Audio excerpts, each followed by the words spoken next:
Tonight we are super privileged to have Melinda Roper take us on another high rise where we can see where we came from in order for us to be able to map out where we're going. And I want to thank Bill for his students. And one of the students did a beautiful poster out there yesterday, and it featured Melinda. Unfortunately, she didn't get to see it because she wasn't there. But I think most of us who saw it would agree with me that if the student was here, Roxana, is she here by any chance? No. Otherwise, I was going to invite her over to introduce Melinda. But I'll do that. She did a wonderful job already, so we know you very well from engaging with Roxana yesterday. Originally from Chicago, Sister Melinda Roper attended Michigan State University and then entered the Maryknoll Sisters congregation in Maryknoll, New York. With the Maryknoll Sisters, she served in various roles, beginning with Sisters Novitiate at Topside from 1960 to 63.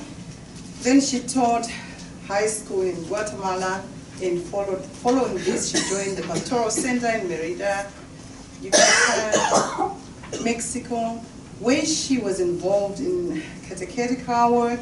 She also spent a year in Chiapas in Mexico, studying the dialect of indigenous people. That's quite a challenge. In 1971, she earned a BA in theology from Loyola University in Chicago. And returning to Guatemala, she served on the staff of Centro Apostolico out there. I can't pronounce that word. That's fine. After 14 years in Central America, Sister Melinda was elected president of the Maryknoll Sisters Congregation, an office she held for 7 years, just 2 years into a term as president. On December 2, 1980, 4 U.S. church women were murdered in El Salvador. Among them, 2 Maryknoll sisters.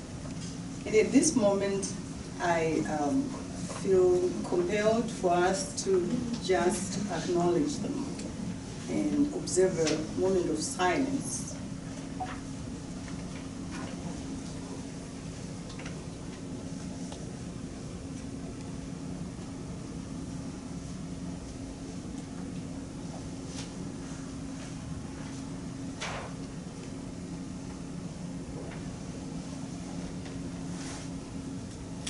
Thank you.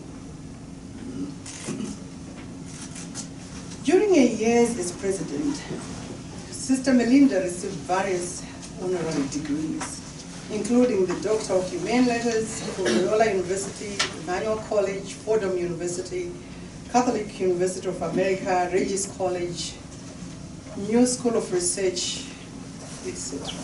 In 1985, she was assigned to the Vicariate of Darién in Panama, where she remains in ministry today, 32 years later.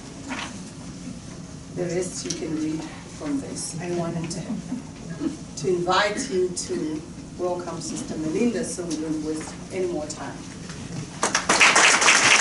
In forests, trees fall when their time comes. Where I live, we have just cut down 4 big trees because they were close to our buildings and had grown too tall. With the summer winds, the danger of their falling had increased significantly. From our perspective, they had become dangerous and had to be eliminated.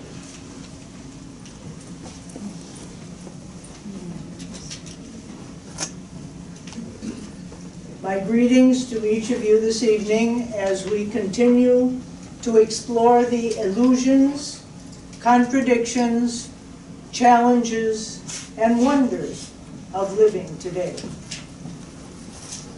And we do this as women, and we do it with planet Earth.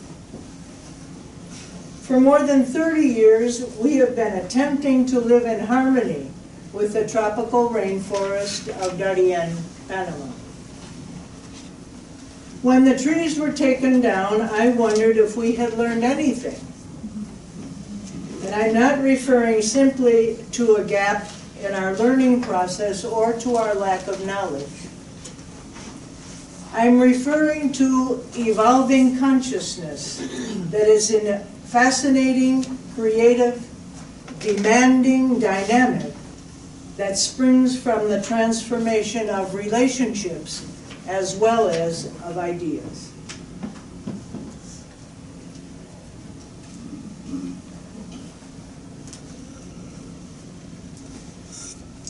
Thus, I begin this talk with questions and contradictions which intend to be helpful and stimulating for the adventure of living into the future.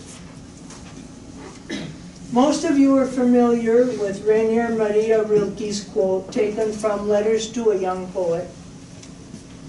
And the point is to live everything.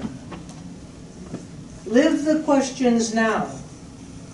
Perhaps you will then, gradually and without noticing it, live along some distant day into the answer.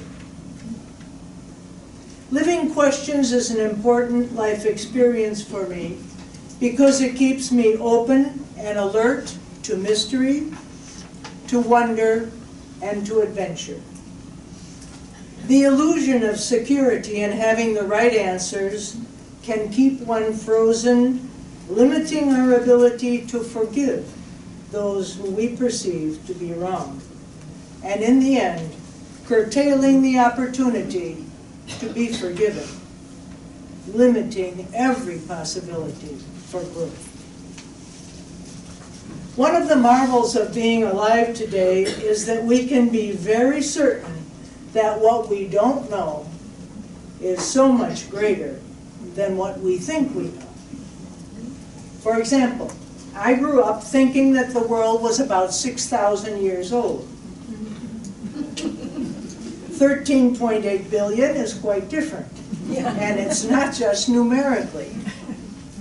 The experience of finding oneself within an evolutionary process billions of years old and floating on a pale blue dot through an ever-expanding universe has been for me an adventure in faith. An adventure where all relationships are continually challenged and renewed.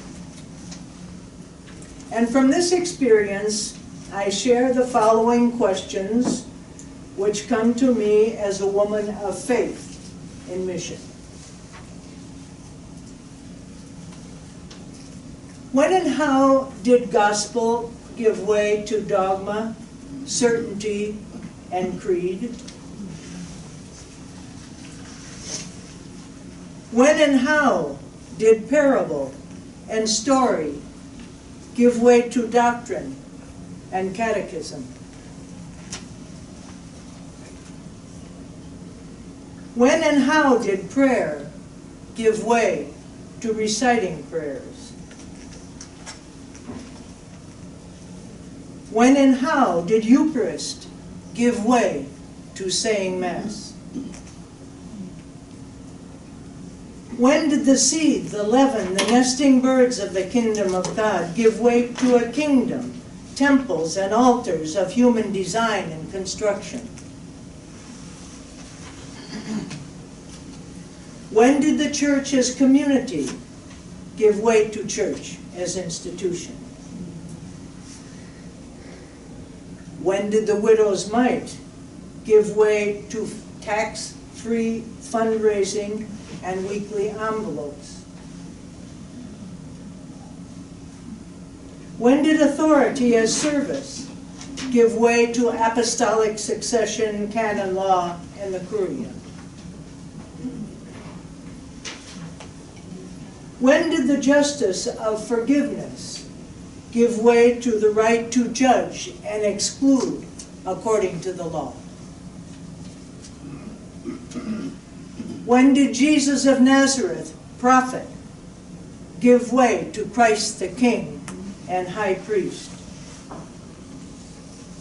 When did Mary of Nazareth, wife of Joseph and mother of Jesus, become the Queen of Heaven adorned with jewels and costly robes?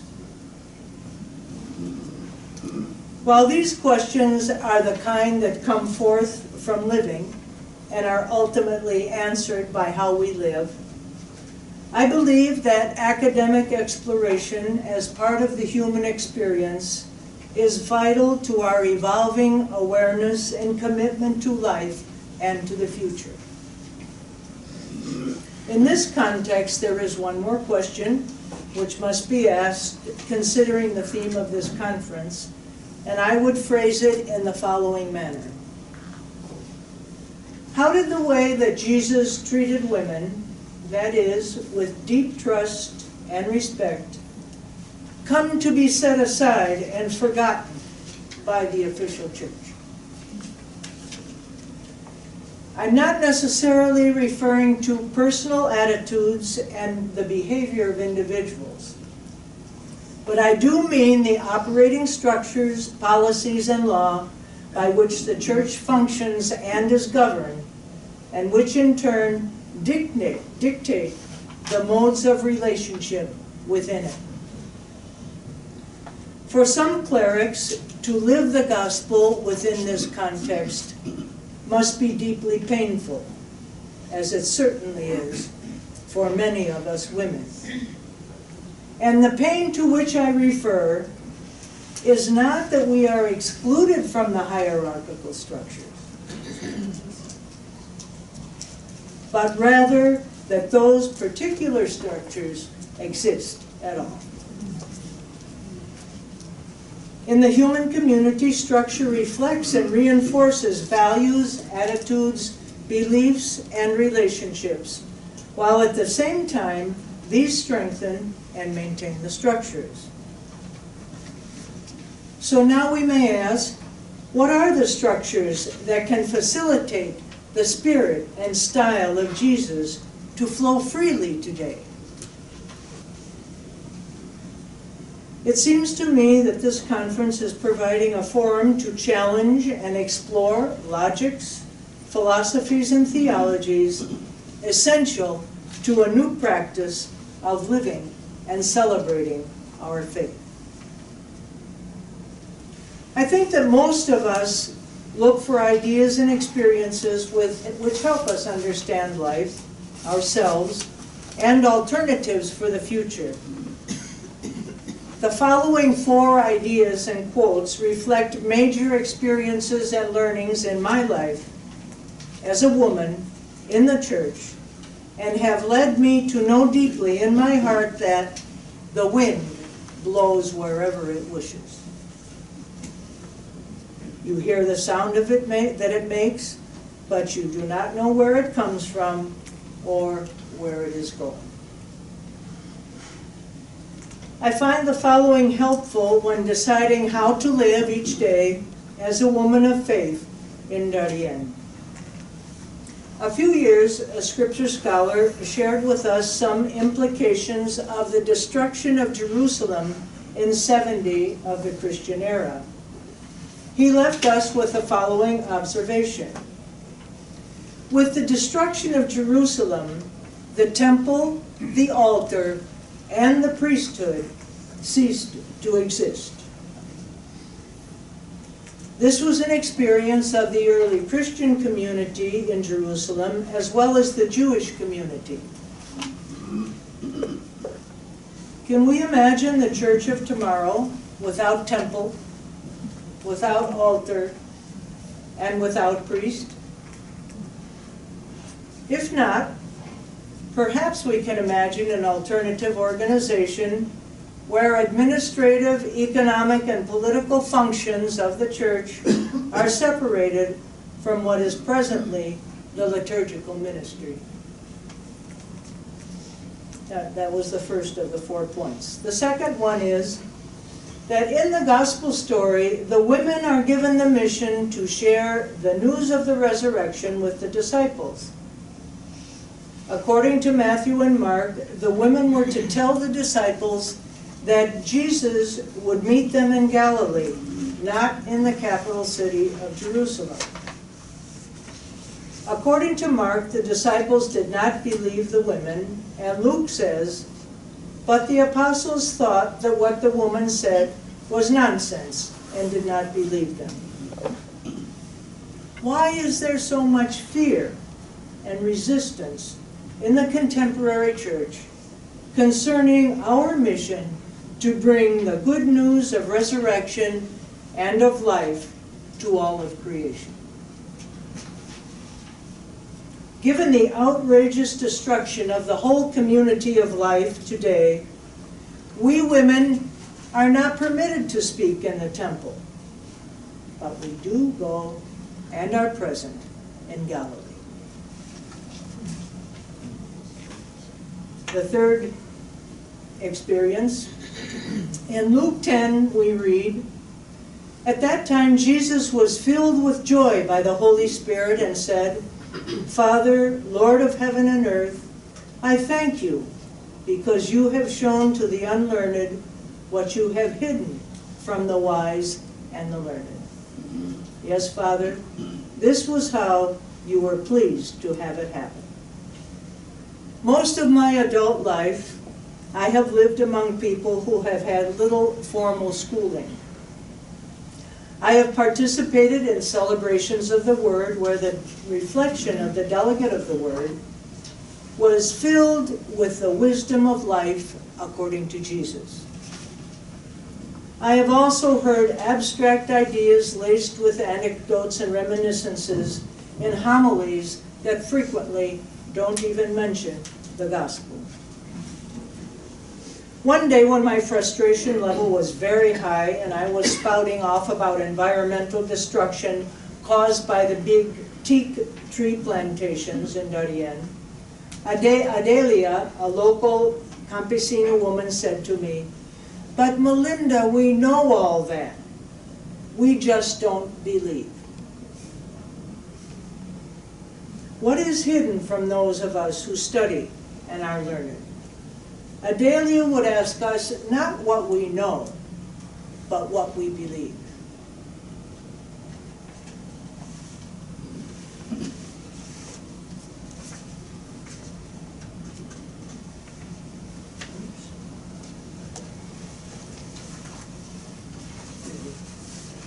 I think they'll take a drink of water.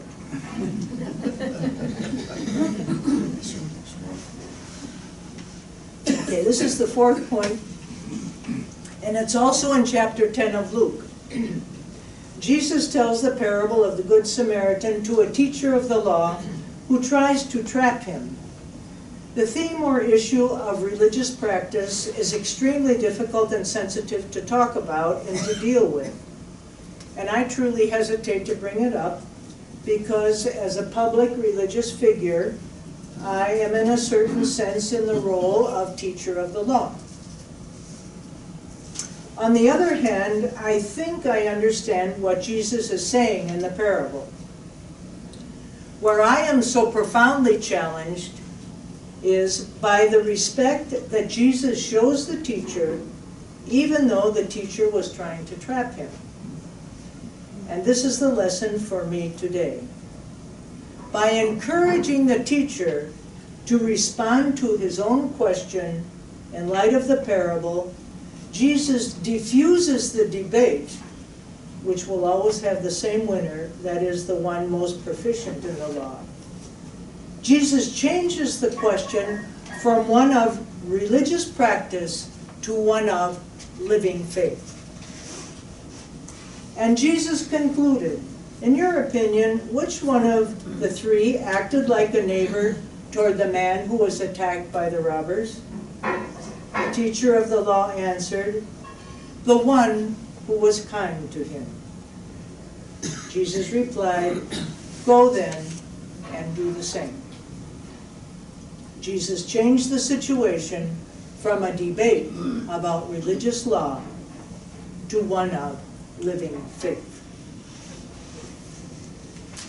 The living awareness of these 4 points, and that is the questioning the centrality of temple, altar, and priest to our religious practice, the mission of the women to announce the resurrection and new life to the disciples, the wisdom of the unlearned, and the priority of kindness over the fulfillment of the law have led me to feel the wind.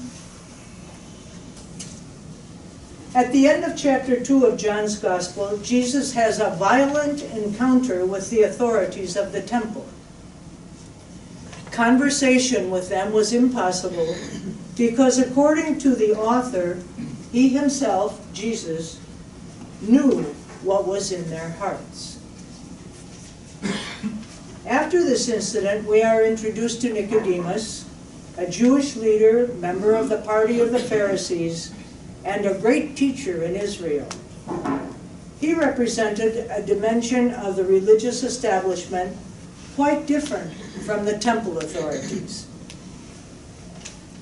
Before reflecting on this encounter of Jesus and Nicodemus, I would like to recall another moment when Nicodemus appears in John's Gospel, and that's in chapter 7, where there's a discussion among religious authorities about Jesus' identity and mission. I think it best to read the text.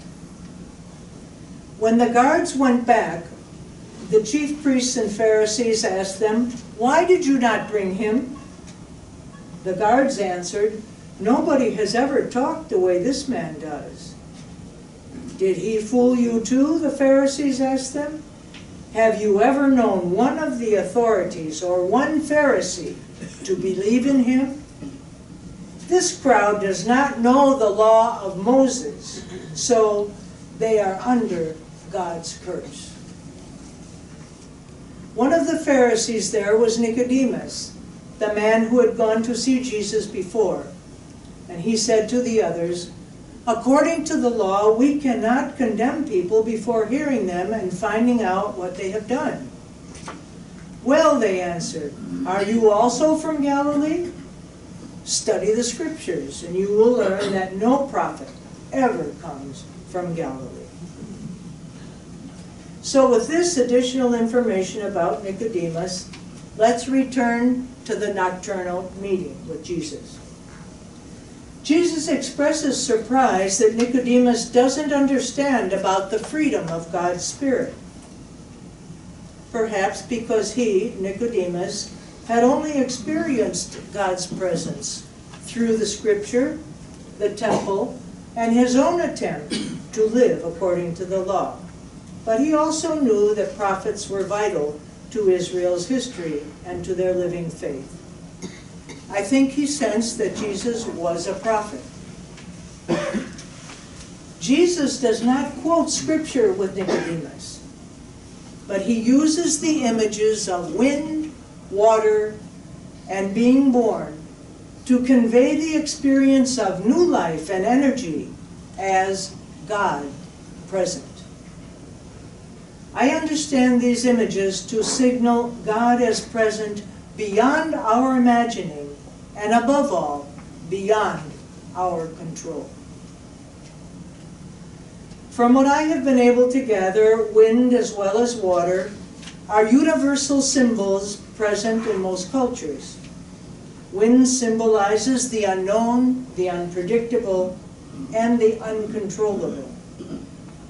It represents the mystery which is perceived and felt, but not seen. For me, the wind symbolizes the creativity and freedom of God and of all that gives life. The biblical imagery is exciting. Ruah, the breath of God present, creative, moving, evolving. And in the poetry of the Psalms, God rides on the wings of the wind and uses the winds as messengers. Speaking with God, the psalmist says, "But when you give them breath, they are created. You give new life to the earth." There are numerous spiritualities, both within and beyond the Judeo-Christian traditions, that describe the activity and presence of wind, air, breath as the creative energy of the cosmos. The following is not traditional Christian vocabulary, but the underlying experience seems similar. In the quote, "The energy of the dance of creation arises out of pure awareness or existence, the unlimited energy of the universe. And this energy is love." And that's from the Ayurveda tradition, a holistic approach to health and longevity. Perhaps the political and religious situations after the destruction of Jerusalem were in kind of a survival mode, and law had become their security.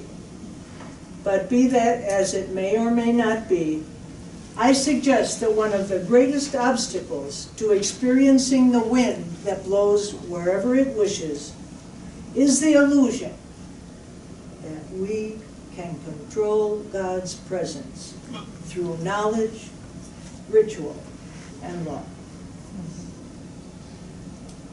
I perceive that Nicodemus was a good religious person who couldn't let the Spirit of God flow freely in his life.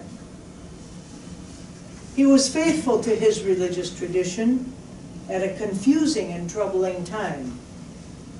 He probably experienced anxiety and fear at the unpredictability of the wind, and this limited his understanding of what Jesus was sharing and wanted him to grasp. It's an anxiety that many of us can identify with. Yet at the same time, we are fortunate to be alive during this moment in history when science is revealing so many aspects of the mystery of life and of the universe. A moment when open discussion and dialogue among science, spirituality, and religion are more and more inclusive, and when our awareness and consciousness continue to evolve. It seems that the wind, as usual, is unpredictable, both wild and gentle. How will the church of the future be a living sign of the coming of the kingdom of God? How can its organization and the structures feel and hear the wind as it blows so freely? How can our worship be in spirit and in truth? How do we move into the answers of these living questions? My personal experience and how I understand the gospel tell me that to be excluded from the hierarchical aspect of church offers us, as women, the space and freedom to serve and to worship without fear. At times we do experience hurt, anger, and even fear as members of this church. We live in a particularly shameful time when in societies around the world, violence against women is increasingly blatant. This violence is not absent from the church. Can we name it? Spiritual violence? The theme of the Latin American calendar for this year, which is a publication by the Claretians, is gender equality. The bishops of Guatemala have forbidden its sale in the country. In the publication, there is an article by David Molyneux from Chile, where we read, "Machismo continues causing incalculable suffering and tragedy." It is enough, for example, to be aware of the drama of femicide in the different countries of our region. But machismo is not patriarchy. It is its pathetic bastard son. The role of religions in the Western patriarchal society is well documented. and the documentation of femicide in the West is currently being carefully analyzed. The following quote from Eduardo Galeano, Latin American writer, bears scrutiny. There are criminals that blatantly proclaim, "I killed her because she was mine," just as though it were common sense, the height of all justice, as is the right to private property, that makes the man the owner of the woman. But not one, even the most macho of the super machos, has the courage to confess, "I killed her," from fear. Because after all, woman's fear of the violence of man is the mirror of the fear that a man has of a woman who is fearless. End of quote. But let's move beyond fear. How does the wind blow in our world today? Quite similarly to the days of Jesus, I should think. Outside of officialdom, how does Jesus inspire us to live? And I have a little list that I'll share with you. To live so that the quality of our relationships be based on profound respect for the dignity of the other, with preference for the excluded, children, women, the elderly, and those who are not like me. To live so that unlimited kindness and compassion in the use of our time, energy, and resources be the style of how we live. To live so that unlimited forgiveness calls forth the beauty and goodness of each other. To live so that healing the pains and wounds of the lonely, the injured, the sick, and the hungry be the living sacrament of God present. To live so that our words, teachings, and reflections reveal the loving kindness of our God and encourage those who listen to live with the Spirit of Jesus. To live so that our wisdom flows freely from the totality of our commitment to the common good.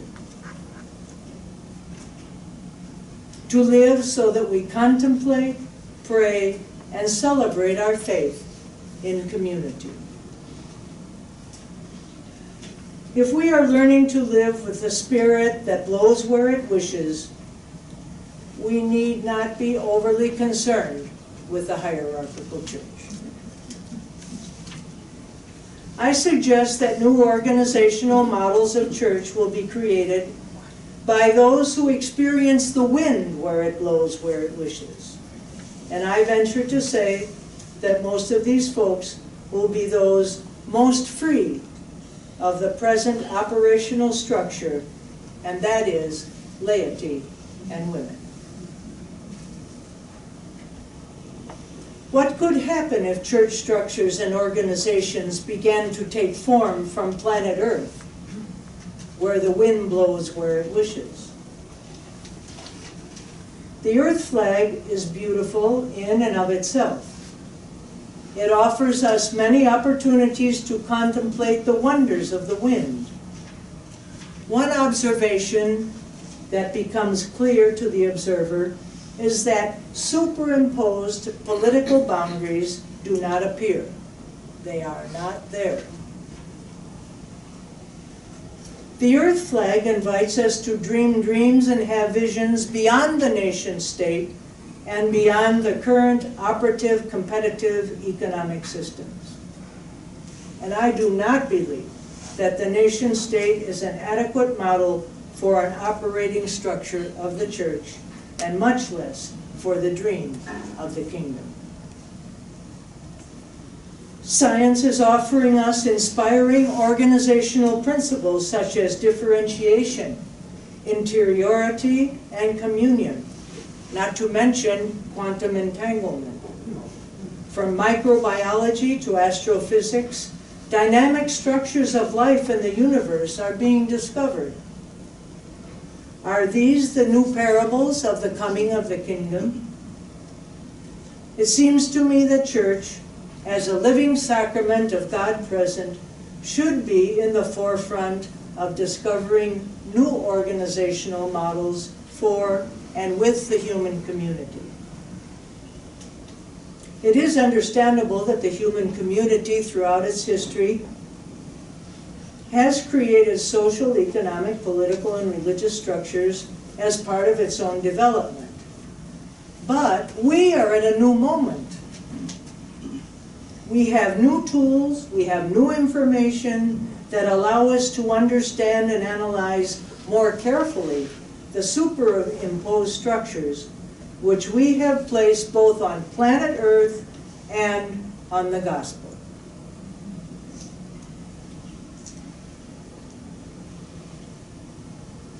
The beauty, energy, and wonders of both gospel and planet Earth are revealing themselves to us today. We are being invited into a new moment of creativity and integrity as our living structures reflect more faithfully those of planet Earth and gospel. Both Earth and gospel are alive. Changing structures is risky, but it's also so exciting and so necessary. We can't wait 500 years, as did the official church, to admit the truth of planet Earth's relationship with the sun. Science tells us that the universe is ever expanding. What a wonderful image for God, an ever expanding, evolving energy beyond our calculations and our imagining. Do we as the human community reduce God to our short history?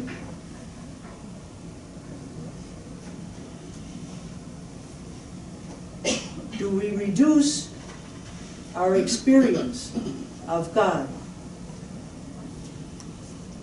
not only to our short history, but also to our limited experience? Rather, let us feel and hear the wind as we venture forth in consciousness, ever more aware, through the gratuitousness of faith, that we are little living signs of a God whose love is ever expanding. The following gospel experiences shed light, I believe, on our present moment. The first is from our courageous but cautious friend Nicodemus. After this, Joseph, who was from the town of Arimathea, asked Pilate if he could take Jesus' body. Joseph was a follower of Jesus, but in secret, because he was afraid of the Jewish authorities. Pilate told him he could have the body, so Joseph went and took it away. Nicodemus, who at first had gone to see Jesus at night, went with Joseph, taking with him about 100 pounds of spices, a mixture of myrrh and aloes. The two men took Jesus' body and wrapped it in linen cloths with the spices, according to the Jewish custom of preparing a body for burial. The second is an extravagant sacramental gesture beyond custom, tradition, and law. Let us listen and be inspired. Now, when Jesus was at Bethany in the house of Simon the leper, a woman came up to him with an alabaster flask of very expensive ointment, and she poured it on his head as he sat at table. When the disciples saw it, they were indignant, saying, "Why this waste? For this ointment might have been sold for a large sum and given to the poor." But Jesus, aware of this, said to them, "Why do you trouble the woman? for she has done a beautiful thing to me. For you always have the poor with you, but you will not always have me. And pouring the ointment on my body, she has done it to prepare me for burial. Truly I say to you, wherever this gospel is preached in the whole world, what she has done will be told in memory of her. Nicodemus and the woman who anoints Jesus are present among us today. How will we move into the future together, both cautiously and extravagantly? The wind will continue to blow where it wishes. And now I must return to the forest, to my home where we cut down the trees. And yet before I do so, I will leave you with 2 more questions. One, what once grew where you now live? And the second one, how will we grow into the future?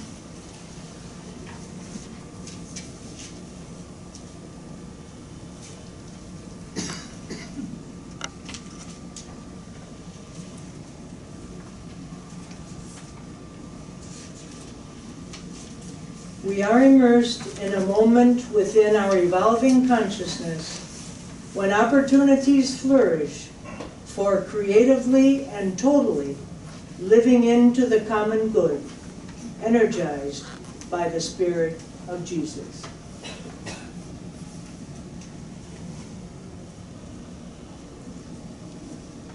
What a wonderful time to be alive.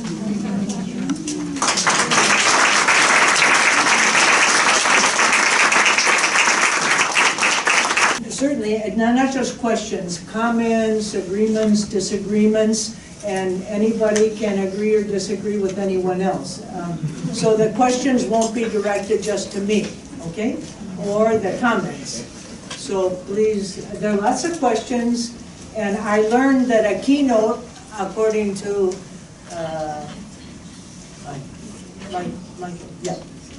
when I wrote it, I said, well, what's a keynote? And he said, well, it's something, you don't have a specific theme. You're supposed to open things up and get things going. And so that's what I tried to do. So really feel free to explore, ask any questions. I probably don't have the answers, but someone here might. And maybe we can all share. As a 50-plus year Star Trek fan, thank you very much for putting this whole conference in the context of evolution. And I loved your statement, do we reduce God to our short history and our limited experience? And I think that, I just want to say, I have, ever since I was studying theology at CTU and at CTS, I've always had this kind of cognitive dissonance about the spirit and the blowing wind. And it seems to me, I remember a professor at Chicago Theological Seminary saying to me once, you could put all the books about God the Father in a room, it would fill a huge room. You could put all the books about spirit on a single shelf about this wide, you know?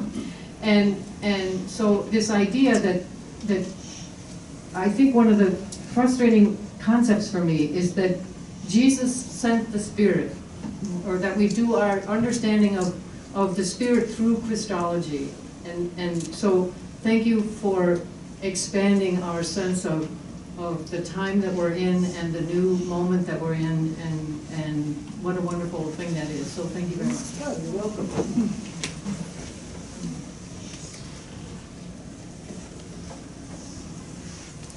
I'm Mary Lou.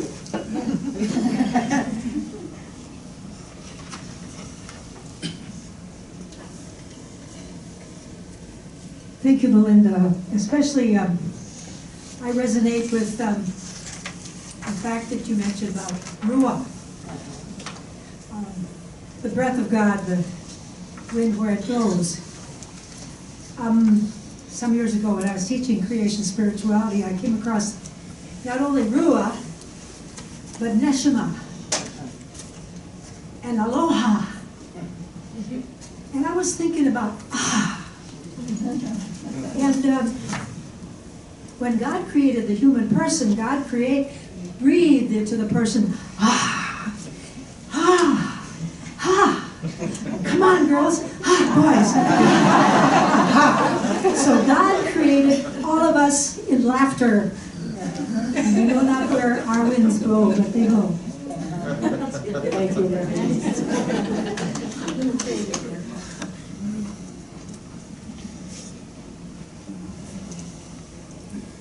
Thank you very much for identifying fear is the reason why this woman was killed. It makes me wonder, as women, anything that we could do to make those who fear less fearful. Wonderful question.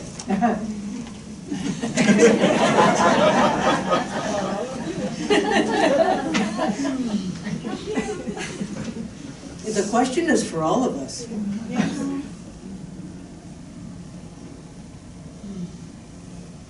The job of the keynote speaker is to answer those questions.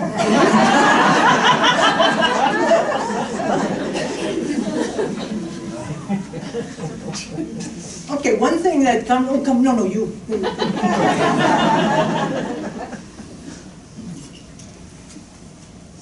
Well, she's going to the microphone. If I could jump in on the fear question, Lillian, I'm really happy for you to bring us back to that one again. One of the things that I've been meaning to do for a long time is to count how many times in the Gospels Jesus says, "Do not fear." And it seems to me that that is the biggest obstacle of any from keeping us from living the gospel more fully. So, and I think another example of how women can help one another erase that, a little bit of that fear, has been given to us in several examples today. The example of the women who blew the whistle, they blew the whistle, and so they knew that there were other people out there that had their back. And the same with the story about I keep forgetting what country they were from, but where the women all got together and went to surrounded the house of the man who was the abuser. And just that awareness that there are other people that will surround me, that this is a community of women, I think might do somewhat to erase that, or at least lessen that fear. Thank you. So to come back. You can answer your own question? I just want to clarify it a little. So the question is not directed to the women. It's actually directed to the man who killed the woman. And at first he thought he killed her because she was his. Right. But the real reason why he killed him is because he feared her. Was that correct, or did I misunderstand something? What I understood Galliano to say is that when women lose their fear of men being able to kill them, then the fear gets reversed, and it is the man who becomes fearful of the woman who loses her fear. Your question, I understand, is how do we lose our fear? How do we become fearless? It's about the man. No, it's about how to mitigate the male person's fear. Right. How can we claim our place without displacing, as someone said this morning. We're not trying to displace or dismiss Or replace. or replace the male. How can we help the male understand that we are just trying to claim our place while not displacing the male, which causes him to be fearful. Right. And out of that fear comes violence. Yes. And out of our fear comes violence lots of times too. So, yes. And part of that answer is with the 2-year-old little boy.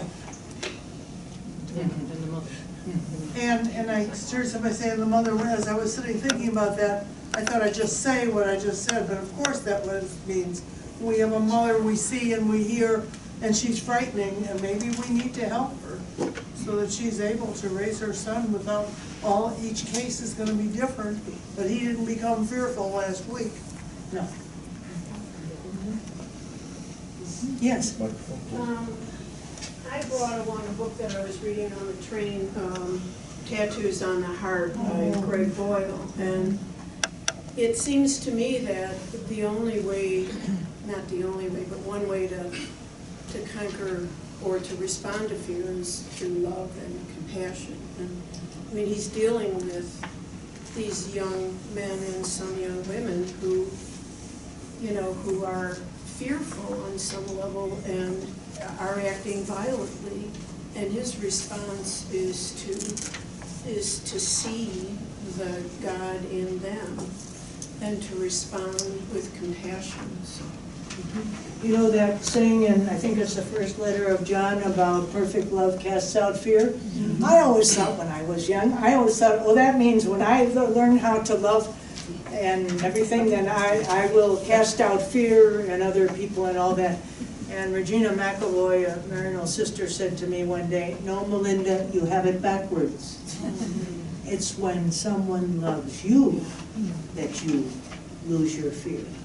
And so, in that sense, I don't know what the correct biblical interpretation is, but I think practically, well then, let's love one another. That sounds very simple. But and in loving the other, the fear in the other, not my fear, but the other, it helps to dissipate the fear, which is, I think, based on a lot of lack of trust, lack of confidence. We can't trust ourselves, and we certainly can't trust anyone else. And so when somehow we have to move beyond that to a different kind of trust, and we have so many situations we've heard about during these days, and so many situations in our own lives where we know that the fear doesn't just vanish. It's not some magical formula, but and there's another little thing. I'm hesitant to say it, but I think I do believe it, and that is it has to do with totality, and the totality.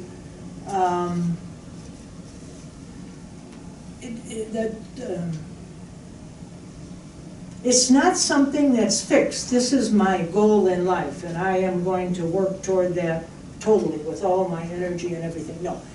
It's a totality that's flexible, that's open, that's adventurous, it's a totality, well, I had said it there, of always moving and trying to discover the common good. And I think that the totality, Barbara, I loved your comment on suffering. And you can't suffer just to suffer. You can't suffer for reasons that are problems to be solved.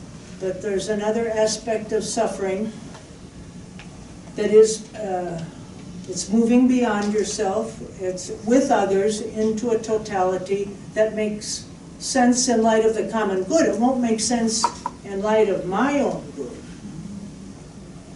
But somehow I think that's another element in how fear can disappear or be lessened in our lives.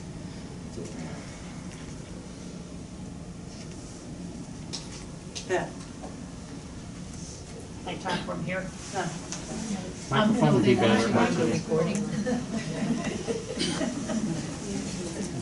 So I was interested in your references to structure and changing and the effect on planet Earth and on the gospel. And I just wondered how your experience in Panama and other countries casts some light on that. Okay, I spent the first years of my life in mission in Guatemala and in Mexico. Especially in Guatemala, the situation was one of civil war, of violence, of tremendous suffering.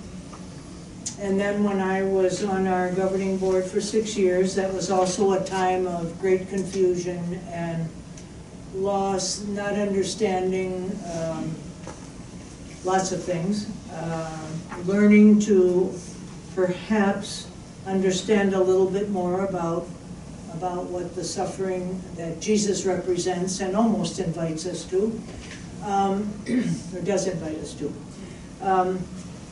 And then when I went to Panama, and Darién is quite an isolated area, it was more so than it is now. It was a very small population, agricultural frontier. The people had no knowledge or understanding or information about any civil war anywhere. And this is just a very short distance away. They were living in a totally different reality of being poor, of migrating to another part of Panama in search of land so that they could feed their families. Was that basic? They never heard of Oscar Romero, nothing. And so a couple of us who were there, our experience had been in Central America. And so we're like, now what do we do? You know, there's no heavy social analysis to figure out who's right and who's wrong in terms of war, in terms of revolution, in terms of the extreme injustice, institutionalized violence and all. And so it was, well, now how do we go about this? What sense could the gospel make here if we're not in a revolutionary situation? And little by little, we began to get to know the people. We let them, I think, teach us a new understanding of life and what it means to survive, what it means to a different kind of suffering. And then all of a sudden we found ourselves, this sounds so silly, after about 6 or 7 years there, I asked myself, what is a rainforest? I didn't even know where I was. Now that happens lots of times, I think, in our lives. And as we began to discover more and more what a rainforest was, how important it is to the life and health of planet Earth, and all of a sudden we realized that we were in a situation of a whole other kind of violence that has to do with the destruction of the whole community of life, not just the human community destroying itself. But we were in and the destruction of the community of life, the forest, was for the human community to survive. And that's why I started off by talking about cutting down the trees. I'm still doing it. You know, it was in our way. And so we cut down the trees. This was just 2 weeks ago. You know? And so it's like, the question about structures, I'm not a sociologist. I do know from 60 years of personal experience of living within the institutionalized church as a woman committed to mission. It's not working very well. I mean, it really isn't. That's my experience. That's a terrible conclusion to arrive at this point. But it seems, to be getting worse. Yeah. You know, and so and this is where we live. But then when I came back and I began asking a few people, And there is a lot of reactionary fear within the institutionalized church. And that fear is not going, no matter what the structures are, it's not going to help. And so that's why at one point I said, well, you know, if we feel in this room here tonight that we have felt the wind, even a bit, we have insights, we have experience, and we have felt the wind.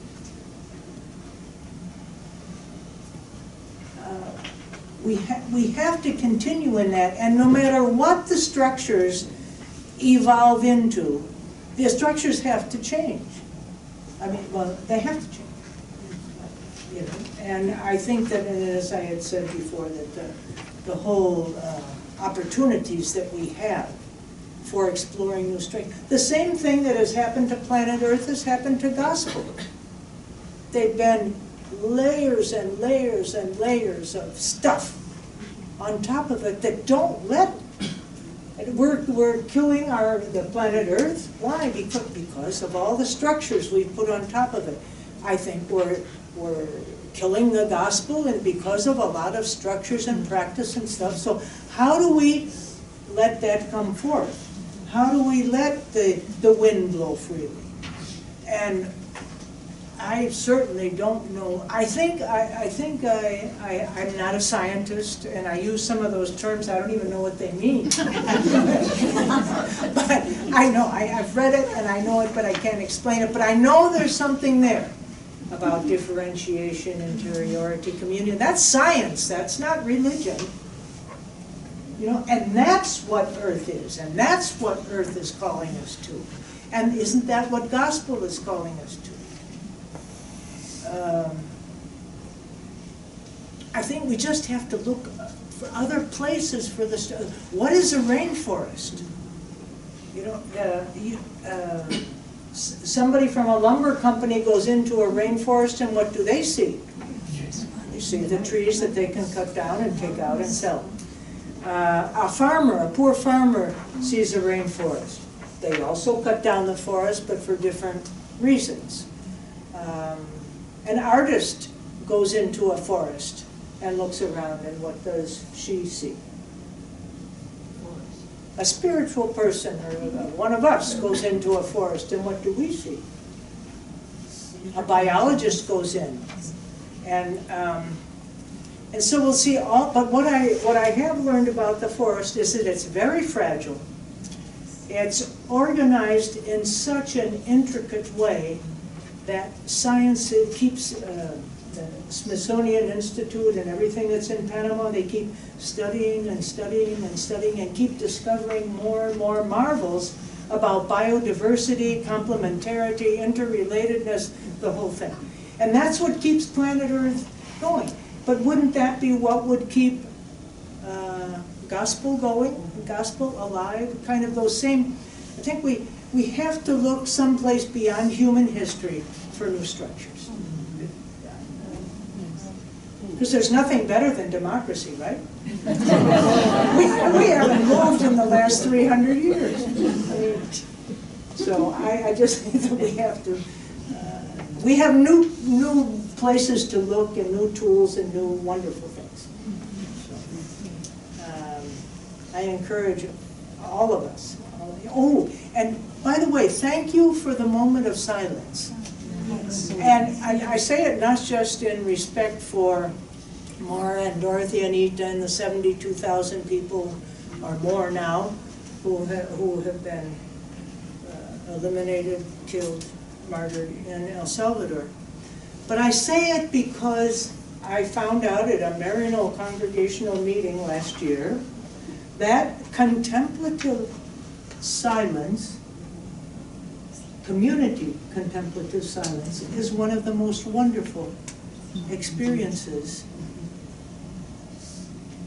Just imagine, it's silence and it's contemplative, and we contemplate together. And so I thank you for that. I think that happened this evening. And is there any other comment? Because if there isn't, I would invite us to another moment of contemplative silence, and with that we can. And I've learned a wonderful greeting, many of you know it. I believe it's from India. Namaste.